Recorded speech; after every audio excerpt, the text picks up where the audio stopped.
ఈ సాంస్కృతిక కార్యక్రమాలతో పాటు మనం మన యొక్క హిందూ ధర్మం గురించి, మన యొక్క విశ్వ హిందూ పరిషత్ చేపడుతున్నటువంటి కార్యక్రమాలు, అలాగే మన హైందవ సంస్కృతి సాంప్రదాయాలకు అనుగుణంగా మనం హిందువులమంతా నడుచుకునే విధానం, ఇటువంటివి మనం క్లుప్తంగా చెప్పుకుందాము. మొట్టమొదటిసారిగా మనం ఓంకారం చేద్దామండి. 3 సార్లు ఓంకారం చేద్దాం. అంతా కూడా స్ట్రైట్ గా 2 చేతులు ఇలా పట్టుకుంటే ఓంకారం అనేటువంటిది చేద్దామండి. శ్వాస లోపలికి తీసుకుని ఓం అనే శబ్దం నుంచి బయటికి రావాలి. అలా 3 సార్లు.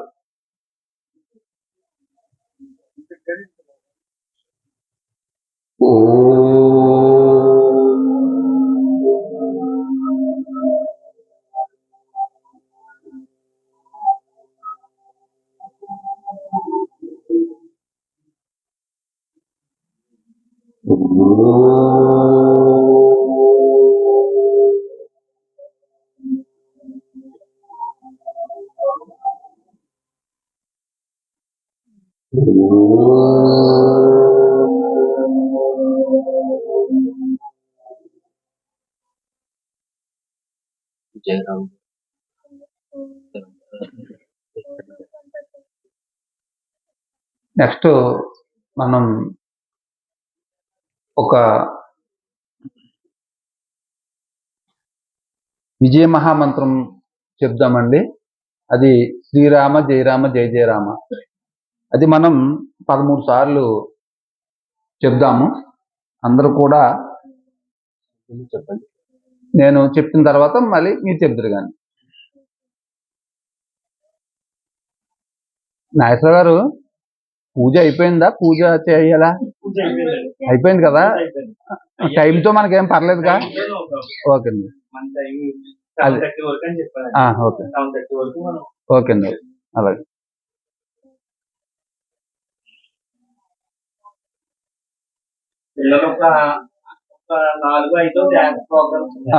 అలాగే అలాగే అలాగే. మన ఎంతసేపు ఉండదు, పావు గంట, ఒక అరగంట లోపల ముగించేద్దాం.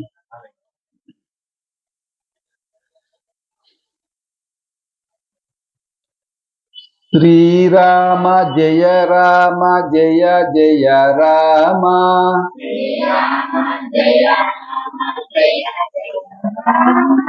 శ్రీరామ జయ రామ జయ జయ రామ.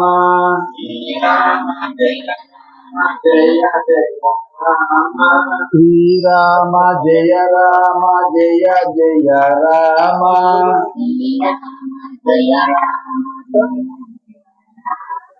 శ్రీరామ జయ రామ జయ జయ రామ.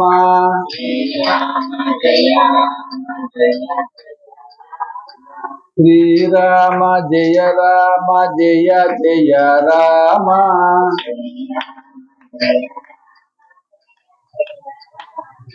శ్రీరామ జయ రామ జయ జయ రామ.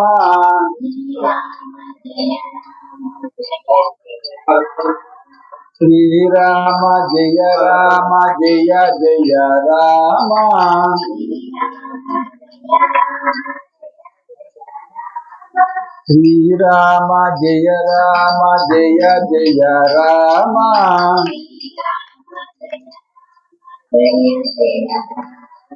శ్రీరామ జయ రామ జయ జయ రామ.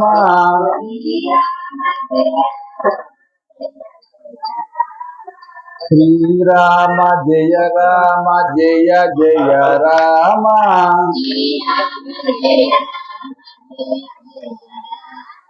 శ్రీరామ జయ రామ జయ జయ రామ.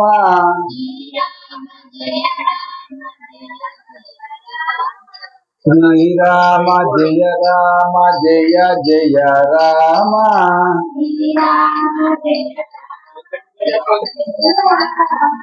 శ్రీరామ జయ రామ జయ జయ రామ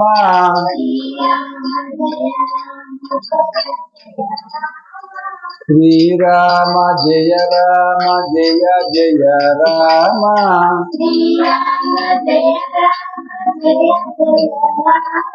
శ్రీరామ జయ రామ జయ జయ రామ.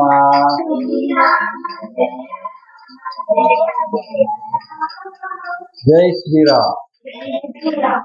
ఇది విజయ మంత్రం అండి. ఈ విజయ మంత్రాన్ని మనం భగవన్నామస్మరణ మనకు ఎప్పుడు అవకాశం దొరికితే అప్పుడు ఈ విజయ మంత్రాన్ని పాటించుకోవడం ద్వారా మనలో ఒక దైవశక్తి అనేటువంటిది ఒక ఎనర్జీ లెవెల్స్ మనకు బాగుంటాయి. ఈ విజయ మంత్రాన్ని ఏమీ లేదు, శ్రీరామ జయ రామ జయ జయ రామ, అది రాముని యొక్క విజయ మంత్రం. అదే జై శ్రీరామ్.